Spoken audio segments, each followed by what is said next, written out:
غنی کا بسمillahirrahmanirrahیم الحمدللہ رب العالمین والصلاة والسلام علی سید الانبیاء والمرسلین وعلی آلہ وصحبہ اجمعین۔ ناظرین مکرم، السلام علیکم ورحمۃ اللہ وبرکاتہ۔ داتا کی نگری لاہور سے ARYQ-TV پر پروگرام شان حضرت عثمان غنی رضی اللہ تعالی عنہ کے ساتھ ذوالحج کی مبارک گھڑیوں میں حاضر خدمت۔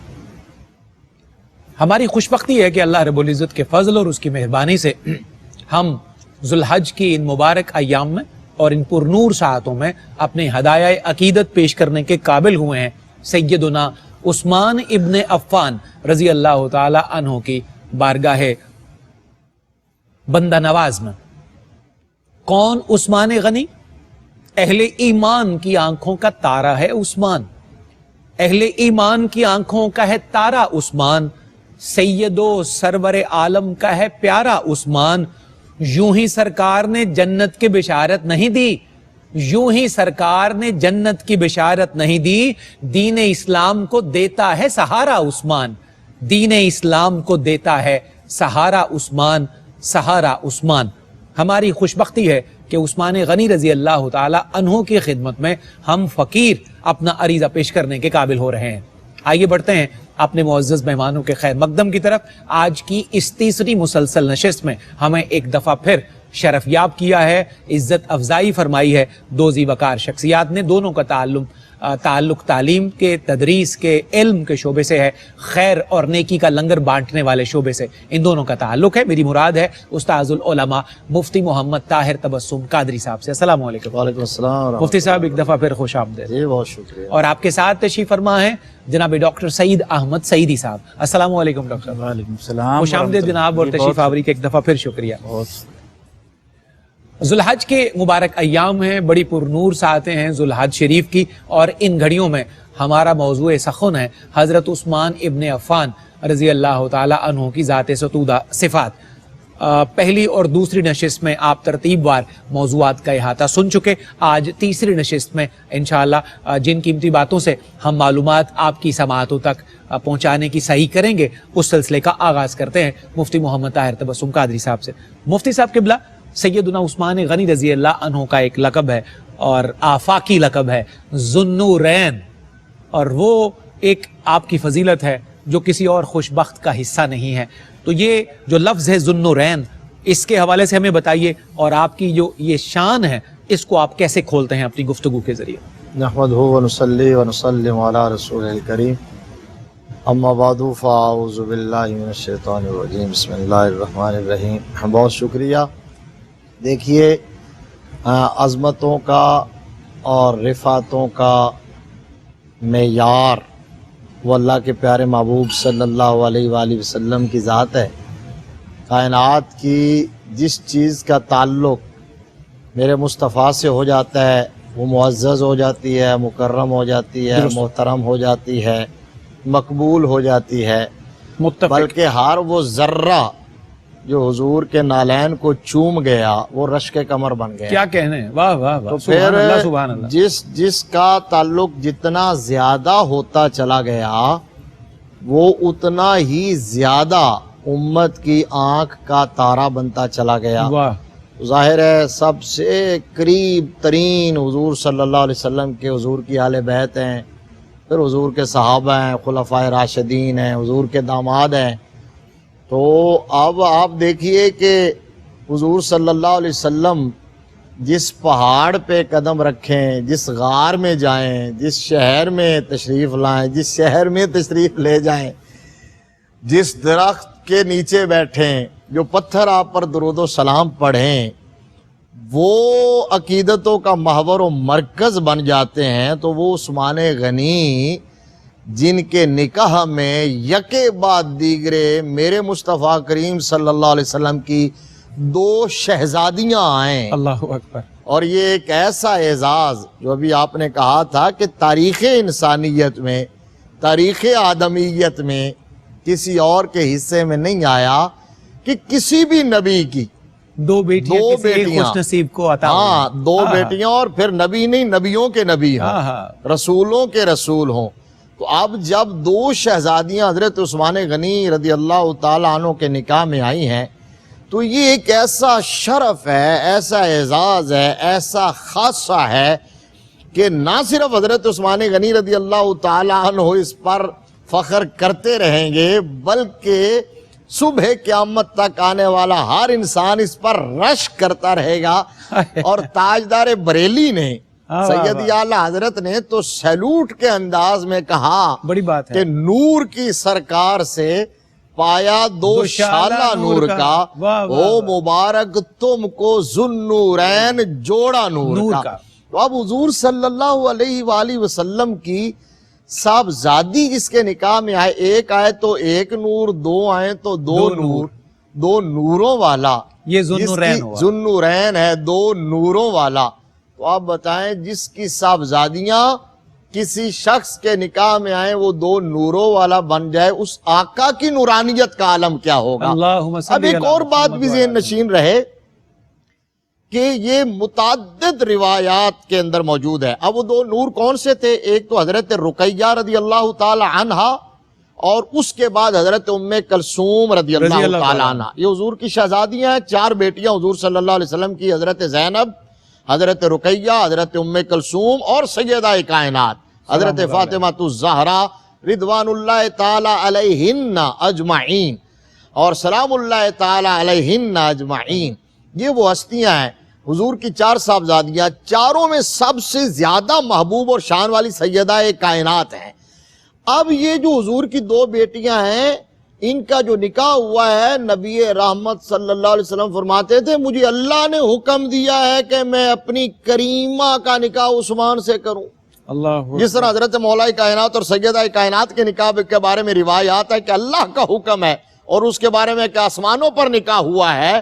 یہاں حضرت عثمان غنی مسجد نبوی کے دروازے پہ نکلے تو جبریل آئے، سلام کہا اور حکم ہوا کہ عثمان، یہ حضرت رقیہ کے بعد حضرت ام کلثوم، جناب عثمان اللہ نے آسمانوں پر تمہارا نکاح ام کلثوم سے کر دیا ہے، اسی مہر پر جس مہر پر حضرت رقیہ سے ہوا تھا۔ دو اور پھر آخری دو جملے، ایک تو یہ کہ جب دوسری صاحبزادی کا بھی وصال ہو گیا تو وہ یہ کتنا بڑا اعزاز ہے کہ میرے نبی فرماتے تھے کہ اگر آپ میری اور بیٹی نہیں ہیں 10 ہوتی 100 ہوتی، مختلف روایات ہیں، جتنی بیٹیاں ہوتی ایک ایک کر کے تیرے نکاح میں دے جاتا۔ اور ایک جملے میں یہ سن لیجئے کہ حضرت عثمان غنی کو اپنی دامادی کے لیے انتخاب کی اس قدر وجہ کیا ہے؟ حضرت عثمان غنی کا حیا ہے اور حلم ہے، اور پھر یہ میرے مصطفیٰ کا صاحب شریعت اور مختار کل ہونا ہے کہ جب بدر میں تھے حضرت عثمان غنی کو اپنی شہزادی کی تیمارداری کے لیے چھوڑ کے گئے، لیکن واپس پلٹے فرمایا عثمان تو میری بیٹی کی تیمارداری میں مصروف تھے، بدر کی غنیمت بھی تمہیں ملے گی، شرکائے بدر کا اجر بھی تمہیں ملے گا۔ زندہ باد مفتی صاحب، سبحان اللہ۔ ڈاکٹر صاحب، حضرت عثمان غنی رضی اللہ تعالی عنہ کے فضائل، خصائل، شمائل، آپ کی سیرت سوانح ان نشستوں میں ہمارا موضوع سخن ہے۔ اکثر و بیشتر کیونکہ آپ کا ذکر ایک سخی کے طور پر، ایک غنی کے طور پر، ایک تاجر کے طور پر اور معیشت کے امور کو ایکسپرٹ جاننے والے کے طور پہ کیا جاتا ہے تاریخ اسلام میں، اور خلیفہ تو آپ ہیں ہی، لیکن یہ جو سوال ہے یہ اس سے ہٹ کر ہے، آپ کی جو علمی خدمات ہیں اور علمی مقام ہے ایز این انٹلیکچوئل، یہ بہت کم کیونکہ ڈسکشن میں آتا ہے، تو میں چاہتا ہوں کہ آپ کی شخصیت کا یہ گوشہ بھی کھولا جائے۔ جی بسم اللہ الرحمن الرحیم، بہت شکریہ۔ دیکھیں جتنے بھی صحابہ ہیں رضوان اللہ علیہم اجمعین، یقیناً منبع علم سے جب ان کا کوئی تعلق ہے تو جتنا جتنا تعلق ہوگا علم کے دروازے بھی اتنے ان پر کھلے ہوں گے نا۔ صحیح، یہ میں بنیادی تمہیدی بات کرنے لگا ہوں۔ دیکھیں جو شخص خلافت کے منصب پر جس کا نام تجویز کیا جائے، رسول اللہ صلی اللہ علیہ وسلم نے بشارت بھی دی ہو کہ تجھے قمیص پہنائی جائے گی، وہ اتارنی نہیں ہے۔ اللہ اکبر۔ اور پھر حضرت عمر فاروق رضی اللہ عنہ نے 6 لوگوں کی جو کمیٹی بنائی تھی اس میں آپ کا نام تھا۔ تو اس سے پتہ چلتا ہے کہ آپ فہم، فراست، تدبر، علم، پھر اس کے اندر گہرائی، یہ ساری صلاحیتیں تھیں تو تبھی نام آیا تھا نا، ایسے تو نام نہیں دیا جا سکتا تھا۔ ہاں یہ الگ بات ہے جس طرف آپ نے اشارہ کیا، بسا اوقات ایسی چیزیں ہوتی ہیں کہ کوئی ایک وصف غالب آ جاتا ہے اور دوسری باقی چیزیں کا اس ذکر میں کم ہوتا ہے۔ دب جاتی ہیں، درست ہے۔ مطلب چھپ جاتی ہیں، یہ پردہ پڑ جاتا ہے. ایسا ہے آپ کی سخاوت آئی اس طرح کی کہ اس کے سامنے جو حاتم طئی جیسا انسان بھی جس کے سامنے دست سوال دراز کر کے کھڑا ہو، اس سے بڑا مقام کیا ہو سکتا ہے. اللہ. ٹھیک ہے. تو اس میں علمی مقام کے حوالے سے 2-3 پہلو ہیں. ایک پہلو تو قرآن پاک کے حوالے سے ہے. قرآن پاک کے حوالے سے خیرکم من تعلم القرآن وعلمہ، یہ روایت آپ نے کی اور پھر اس پر عمل کر کے دکھایا. واہ یعنی شروع سے لے کر جو کاتب وحی ہو، سبحان اللہ. دیکھیں نا، خیرکم من تعلم القرآن وعلمہ، کاتب وحی. قیامت تک قرآن جو بھی پڑھے گا کاتب وحی کو اس کا ثواب پہنچے گا کہ نہیں پہنچے گا؟ ظاہر ہے انہوں نے کتابت کی ہے، لکھا ہے، جمع پھر جو کیا حافظ قرآن ہو، ہے، اس کو بھی ملے گا. اچھا پھر اس کے بعد جو جامع القرآن ہو، ایک قرآن پر جمع کرنے والا، اور پھر جس کی شہادت ہی فَسَيَكْفِيكَ کا ملا کے اوپر ہوئی ہو، اور ایسی حالت میں قرآن پاک سامنے کھلا ہوا ہو، تو تعلق بین قرآن جس کا اتنا مضبوط ہو، تو جتنا قرآن سے تعلق بڑھتا جائے گا اتنا علم کے دروازے بھی تو کھلیں گے نا. بالکل صحیح کہا. ٹھیک ہے. پھر حدیث کے حوالے سے آپ سے کوئی 146 احادیث جو ہے وہ روایت کی گئی ہیں، اور آپ احتیاط کرتے تھے اس میں کہ چونکہ وعید سخت ہے نا کہ کوئی میرے اوپر اگر جھوٹ کا نعوذ باللہ کذب بیانی کا کہتا ہے تو وہ اپنا ٹھکانہ جہنم بنا لے. ایسا نہیں ہے کہ ان کے پاس جنہوں نے مطلب شروع کے ایمان لانے والوں میں ہیں ان کے پاس کتنی باتیں ہوں گی، لیکن حدیث روایت کرنے میں احتیاط کرتے تھے. تیسری بات جو ہے یہ بڑی اہم ہے کہ آپ مجتہد تھے، صاحب افتاء صحابہ میں بھی شامل تھے، وراثت کے اور علم الفرائض کے جو مسائل آتے تھے اس کے حکم بنتے تھے، اور اس کی تدوین میں بھی آپ کا پورا کردار ہے. اور اس کے علاوہ اجتہادی بصیرت رکھنے والے جو مسائل کا حل نکالنے والے صحابہ تھے ان میں آپ کا بھی نام شامل ہے. اس کا ایک مشہور واقعہ بھی ہے.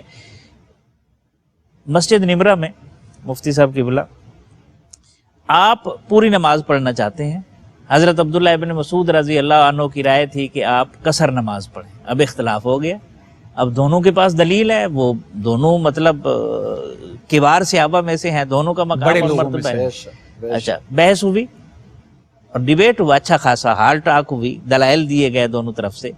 اسی دوران نماز کا وقت ہو گیا. مکبر نے تکبیر کہی. حضرت عثمان غنی ظاہر ہے امیر المومنین ہے، خلیفہ ہیں، انہوں نے مصلی کے اوپر کھڑے ہو کر جو ہے اللہ اکبر کہا.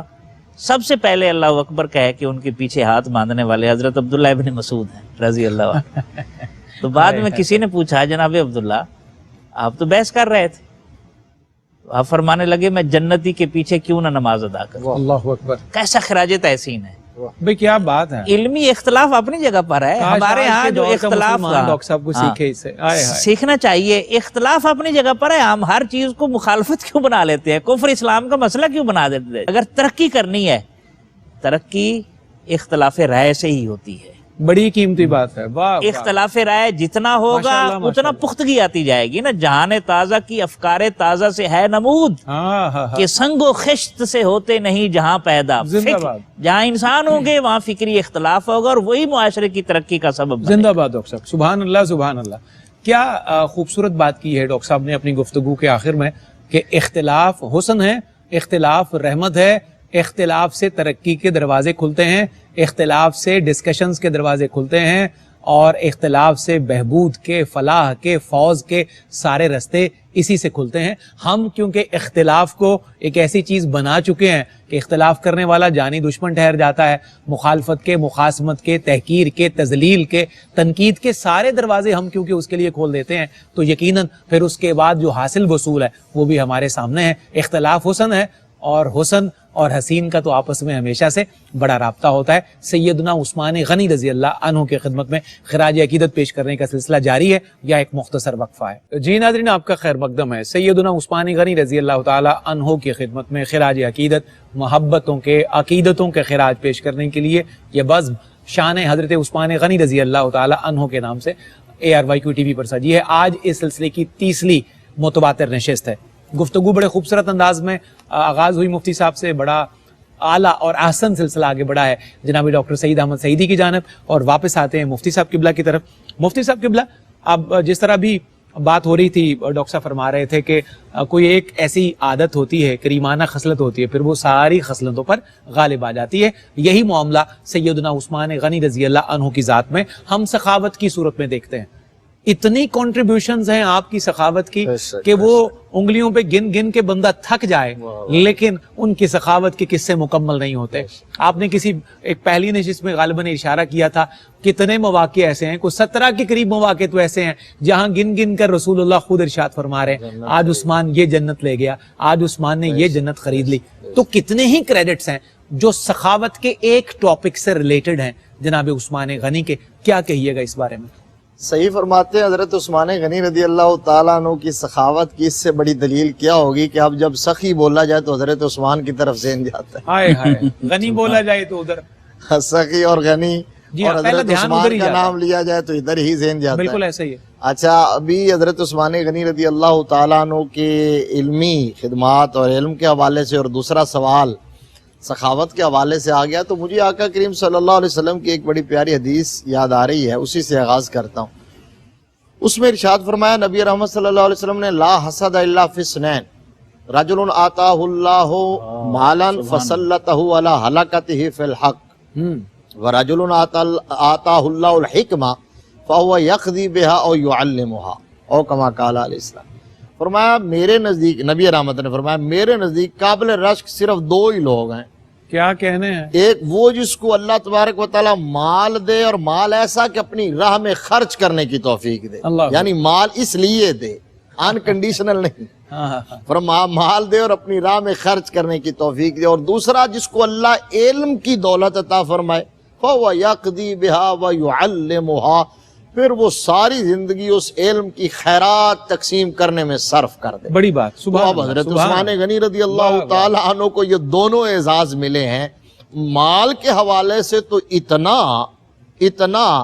کہ میں یہ کہا کرتا ہوں، کئی مرتبہ میں نے آج کل بہت سارے لوگوں کو دیکھ کے یہ جملہ ذہن میں آتا ہے کہ اگر اللہ تبارک و تعالیٰ کسی کو مال دے، دولت دے، تو وہ اس کو ایک اللہ کی طرف سے عطا اور موقع اور اپرچونٹی کے طور پر یوں لے جس طرح حضرت عثمان غنی نے اس کے ذریعے جنت خریدی. کیا بات ہے. یعنی اللہ نے مال قارون کو بھی دیا، جی جناب عثمان غنی ذو النورین کو بھی دیا، اور اس کا نتیجہ کیا نکلا؟ قرآن کہتا ہے فَخَسَفْنَا بِهِ وَبِدَارِهِ الْأَرْضِ، وہ سانپ بن کے بیٹھا اور اس نے تکبر کیا، تو اللہ فرماتا ہے ہم نے اس کو اور اس کے گھر کو زمین میں دھنسا دیا، اور وہ قیامت تک دھنستا رہے گا. اور حضرت عثمان غنی رضی اللہ تعالیٰ عنہ نے اس مال کے ذریعے آقا کریم صلی اللہ علیہ وسلم کو اور مصطفیٰ کے خدا کو اور مصطفیٰ کے نوکروں کو اتنا راضی کیا کہ حضور فرماتے ہیں عثمان آج کے بعد کوئی عمل تیرا کچھ نہیں بگاڑ سکتا، تو جو مرضی کرتا رہے، تو جنتی ہے. یعنی یہ تبوک کے موقع پر میرے آقا کریم صلی اللہ علیہ وسلم نے، وگرنہ تو ہر موقع چاہے مدینہ طیبہ میں بیر روما کا موقع ہو، مسجد نبوی شریف کی توسیع کا موقع ہو، غزوہ تبوک جیش اسرت جس کو کہتے ہیں اس کی تیاری کا موقع ہو، حضرت مولا کائنات علی المرتضی رضی اللہ تعالیٰ عنہ کی شادی کا موقع ہو، اور مواقع. اب میں اس میں ایک نیا واقعہ جو روٹین سے ہٹ کے اسی سلسلے کا کہ حضور صلی اللہ علیہ وسلم کو جب بھی مسلمانوں کو، اسلام کو، بانی اسلام کو، ریاست مدینہ کو مالی معاونت کی ضرورت پڑی ہے، تو اللہ کے پیارے محبوب صلی اللہ علیہ وسلم نے بھی سب سے پہلے حضرت عثمان غنی کی طرف دیکھا. اللہ. اب وہ ایک صحابی تھے حضرت جلیبیب رضی اللہ تعالیٰ عنہ، ان کی وہ مسافر تھے اور فقیر تھے، تو شادی کا موقع آیا، رشتہ بڑی مشکلوں سے طے ہوا، رشتہ طے ہو گیا، تو اب انہوں نے سرکار نے فرمایا تیاری کرو شادی کو. انہوں نے کہا جی میں کتوں کر تو آقا کریم صلی اللہ علیہ وسلم نے فرمایا میرے غلام عثمان کے پاس جاؤ، جا کے کہو کہ سرکار نے بھیجا ہے.